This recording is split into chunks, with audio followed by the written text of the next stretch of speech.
Hello, I'm Shizad Khan. Here I will present you my recent work, which is related to the efficient ultrasound imaging through deep learning. The title of my presentation is Deep Learning for Efficient Ultrasound Imaging. This presentation is designed for as you know that the ultrasound is non-invasive. So due to its non-invasive and radiation-free and real-time acquisition features, it is considered as the first choice for a variety of clinical applications, such as fetal or cardiac imaging. It is a robust imaging modality, however, it suffered due to the low frame rate and poor imaging quality. One way to solve this issue is by reducing the number of measurements, which will eventually help us in designing ultra-fast, portable, or high-dimensional systems, which require a lot of sensors. So if we reduce the number of measurements, we can uh, utilize less number of elements to get the same quality image. So we can design high-dimensional ultrasound system, which can help us in doing high-quality imaging, or um, it can be used for other applications. Before presenting my actual work, I would like to give you a brief introduction on ultrasound imaging mechanism. The basic imaging principle of ultrasound imaging is based on time reversal, which is based on the mathematical observation that the wave operator is self-adjoint. In other words, the wave operator is invariant under time transformation, and the position of sources and receivers can be swapped. For example, as shown in figure 1, in focused beam mode imaging, the return echoes from individual scan lines are recorded by the receiver channels. Since received measurements from multiple channels are not in phase, therefore a delay in some beamformer applies time delay to the channel measurements and combine them to form image at each scan line. You can see that this image is generated line by line, and we follow this procedure to get this kind of image. So this is conventional delay in some beamforming pipeline. In conventional beamforming pipeline, here we have beam focusing, which actually give us a time delayed signal, which is actually we have a lot of signals from here, and which are additively combined, followed by Hilbert transformation, angular detection, and log compression step. Despite the simplicity, we need large number of elements to get the desired quality image. However, as I mentioned before, in portable, three-dimensional and ultra-fast ultrasound imaging system, there is an increasing demand for the reconstruction of high-quality images from a limited number of radio frequency measurements, or the limited number of transducers or elements, in other words. So to solve this problem, I designed a beamforming framework for undersampled data. In proposed beamforming pipeline, the simple adder and Hilbert transformation block are replaced by a deep convolution neural network. Okay, so our objective is to design an adaptive beamformer. So let's just see what conventional adaptive beamformers look like and what we do. So one of the famous adaptive beamformer is minimum variance beamformer. In minimum variance adaptive beamformer, the objective is to find the weights that minimize the variance of the RF sum.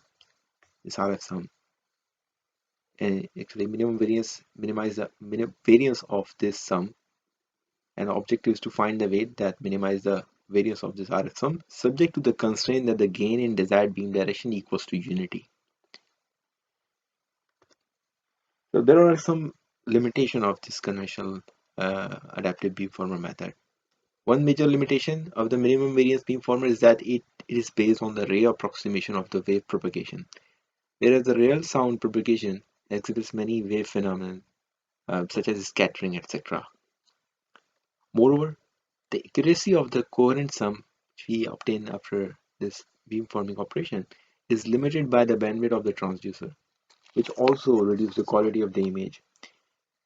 These modeling inaccuracies may affect the spatial resolution and the contrast of the ultrasound image. So, in order to solve this problem, The deconvolution ultrasound tries to find the tissue reflectivity function, which is shown here in this figure.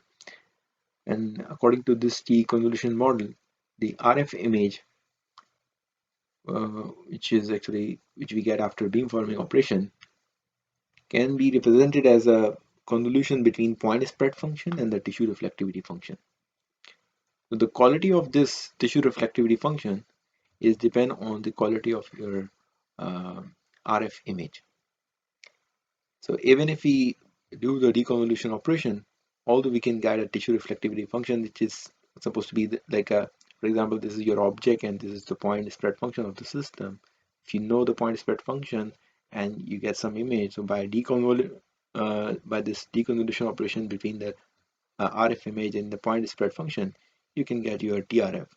And we believe that system work like that, like you have PSF and you have this tissue reflectivity function. When they convolve, you get this kind of image. So by deconvolution operation, we can get this tissue reflectivity function.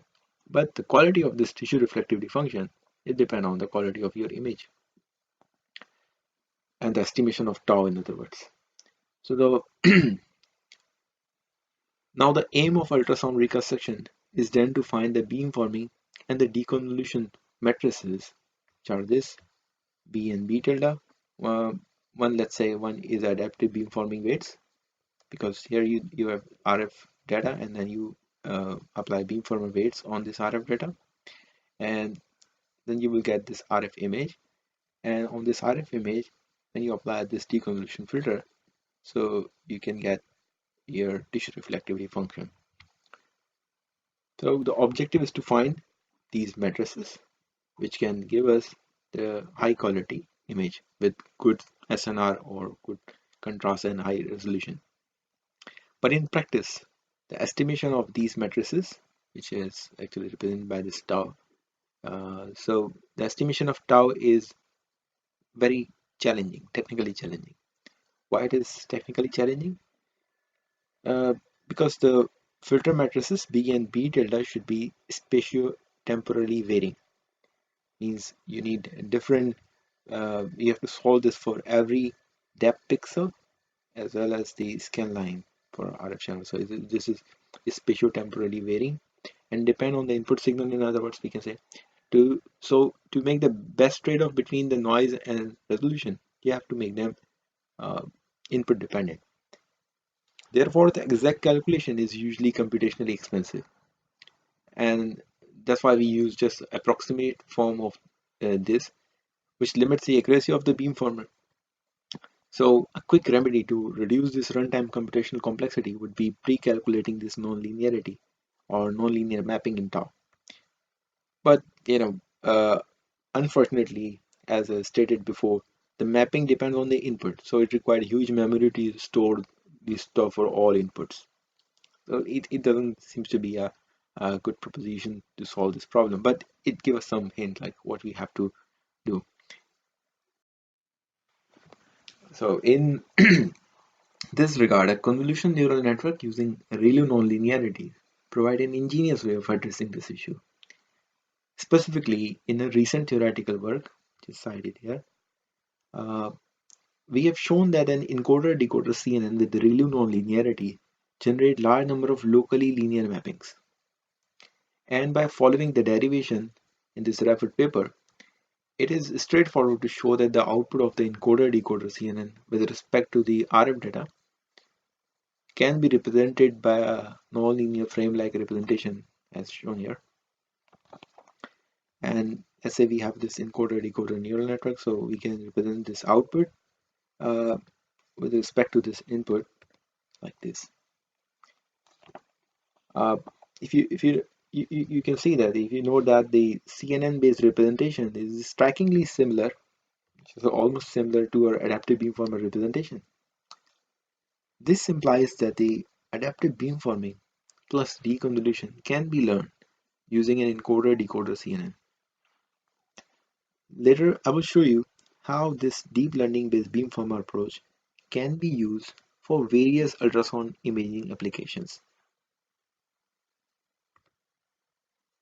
Yeah, so the similarity, and I just giving you some visual hints. So one such application is adaptive and compressive beamforming for medical ultrasound imaging.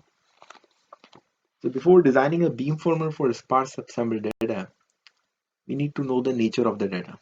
Like I'm saying, like we can design adaptive and compressive beamformer, but first we have to know whether is there any sparsity in the data, so that we can apply the compressive sensing. So in focal beam mode imaging, as we know that the direction of each transmit event changes incrementally.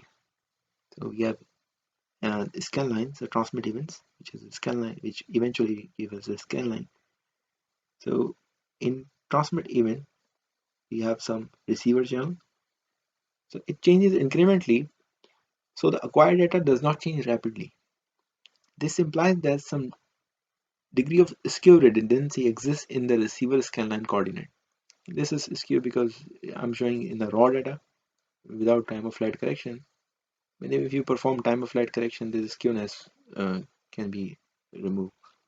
But even in the raw data, there is some skew redundancy exists in the receiver scanline coordinate, which can be easily seen as a sparsity in the Fourier domain. Um, Similarly, there is high correlation in the depth samples. Like if you take one depth plane and another depth plane, they show very high correlation in the depth as well. So we have, I call this redundancy as a temporal redundancy, which is because the depth in ultrasound the depth is defined by the reflected signal, which is a function of time. So if a signal takes more time to arrive at the transducer, we say that it's coming from deep inside the body. So the depth is directly just a linear relationship with the speed of sound and depth and time. So that's why I call it temporal redundancy, and this is the spatial redundancy. So there is spatio-temporal redundancy in the RF data, which means that it is sparse in some transform domain, so we can perform some compressive sensing. Yeah, so which actually motivated me to design some sort of a multi-line, multi-depth approach to exploit this spatio-temporal redundancy in the RF data. Let's see. So the proposed model is a multi-channel unit-like encoder-decoder. It's unit-like, but it's not unit. It's just fully convolution neural network. So there is no uh, pooling layer in within these layers. But just the last layer is just as the size of the last layer is small because it's matching with the IQ data. Here we have 64 channel inputs, so this is the only difference. I think the detail of the architecture is quite, so it's available in the paper. So just I will discuss just the idea, like uh, what the main points are. So the proposed system, the proposed DeepBF, can directly process focused at time of flight corrected RF data, and it tries to generate the IQ data. Here, IQ data is a in-phase and quadrature signal which we get after Hilbert transformation. So I trained to mimic the DES beamformer. So the IQ data come from the DES beamformer, and we have this uh, plane. So we solve it for multiple scan line at once, but each depth at a time. So I use 3 depth planes to generate one central depth plane. So this is why I call it a spatio-temporal uh, or multi-line, multi-depth approach. Means multiple lines and multiple depth planes are used to generate one single scan line, one single depth plane. Okay? And we perform like extensive experiments on in-vivo as well as on phantom data with various subsampling schemes, which confirms that the proposed method can effectively reduce the data rate without sacrificing the image quality or significantly sacrificing the image quality. Interestingly, for fully sampled in-vivo data, the proposed DeepBF method outperformed the conventional DES and MBBF beamformer. It is noteworthy to point out that the proposed DeepBF was trained to mimic IQ data of the fully sampled tests, as I mentioned before. However, it learned to produce images even better than MVBF. It seems to be surprising, but we have some justification. The description is given in the paper, why it is like that. So as we can see in a quick region, there is a less noise in the DeepBF images compared to the DES and MVBF, which is maybe hard to visualize for you, but in ultrasound, these kind of improvements are quite hard to achieve because removing the noise without any high quality image. We train on DES, but it learned to reduce these images, these noises. And also note that the proposed method successfully reconstruct both the near and far field region with equal efficacy. And there is because usually if you know the in near field and far field, the signal the beamformer need very different weights for near and far field to get this kind of result. But our adaptive, it is so adaptive that like our beamformer, it automatically identify which field is good for uh, near field and far field. So it actually recover both the near and far field. Furthermore, the contrast of the DBF is comparable. It's not that much high, but it's comparable, or in some cases better than the MBBF. For example, GCNR value improved from 0.94, like in the DAS, as well as in the MBBF, to 0.95 in example number one, and similarly there is 0.01 improvement in the example number two as well.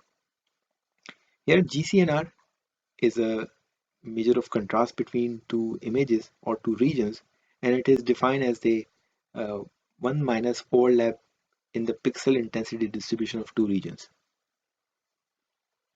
In addition to fully sampled data, the proposed DBF can also generate high quality images even with subsample measurements, which I told you before.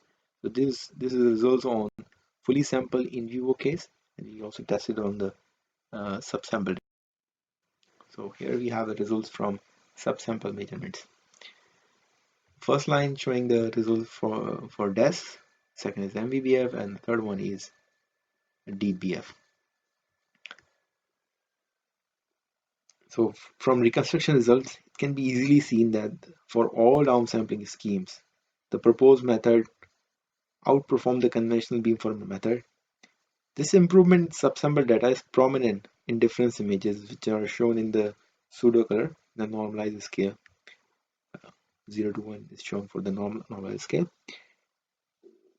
Uh, Especially at high subsampling rate, there is a graceful degradation of visual quality in DBF compared to DES and MVBF. You see, at high subsampling rates, the image quality is drastically affected in the conventional beamformer or like just DES or MVBF. So these difference images showing that you have a very like uh, structural detail is significantly affected by the subsampling. Whereas there is in DBF there is graceful degradation. For quantitative evaluation, we compare PSNR, SSIM, CR, and GCNR distribution of DAS, MVBF, and DBF for 360 in vivo scan on various subsampling rates, as shown in here in this table. The GCNR value of the DBF does not decrease even for 2.7 times subsampling, and only drop by 0.01 units for 4 times subsampling. Just it's just drop by, you see, and later there is a gradual degradation, and it it shows that it has some resilience against the subsampling. It is also noteworthy to point out that we used a single model. We didn't train that model on various subsampling. We just trained this model once for all subsampling, and the single model is used to generate all these images, which means that we are not using a separate model for each subsampling. We're using single model for all subsampling. So it's showing the generalization power of our model. To further validate the generalization power of our model, we train it to mimic various beamformers. As I mentioned in my uh, in the theoretical part where I show that the proposed beamformer has a ability because the encoder-decoder neural network equation can be simplified to mimic the equation of the adaptive deconvolution beamformer. So we also tested this idea whether the proposed method can mimic the deconvolution ultrasound or not. Interestingly, our proposed DeepBF method can successfully reconstruct various types of outputs, for example, deconvolution or MBVF. We just change the target data from DES to MBVF or deconvolution, so it actually mimics those methods. This motivated us to further exploit the potential of our method in diverse scenarios, such as, for example, clutter suppress, echocardiography, and accelerated plane wave imaging.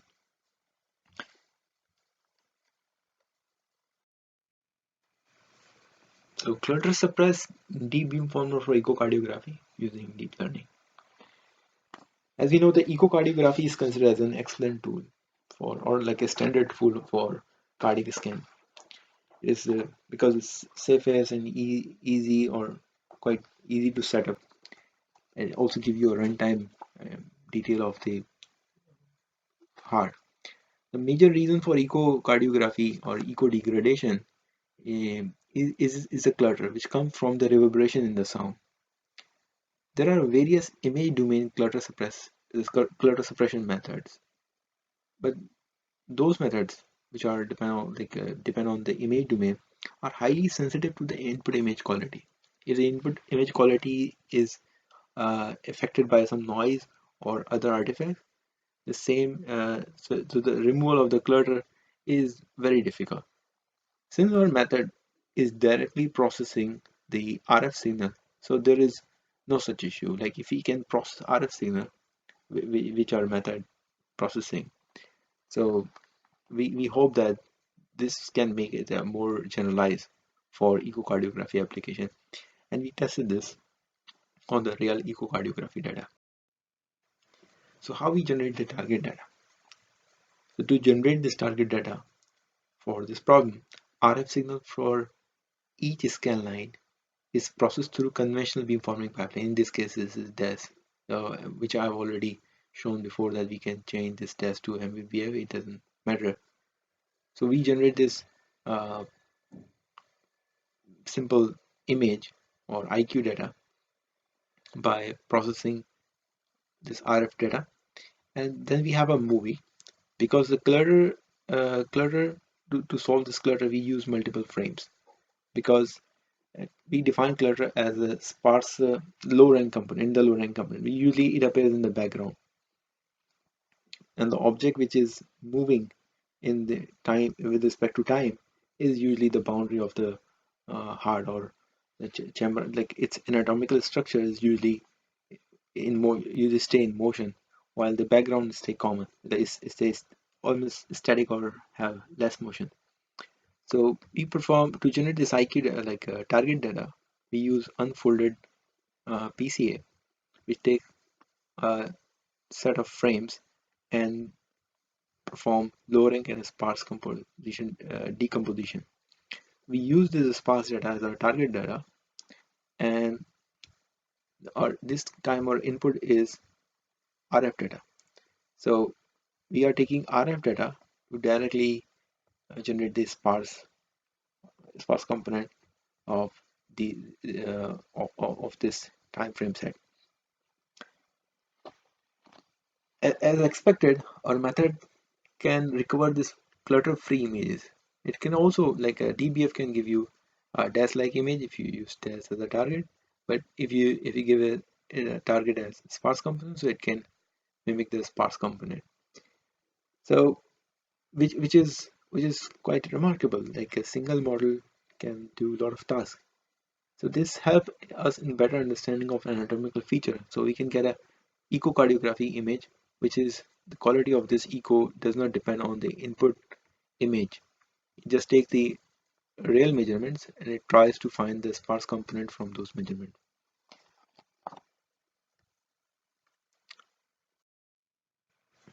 Another application is, as I mentioned before, is an universal plane wave compounding, or generating high quality images using fewer number of plane waves.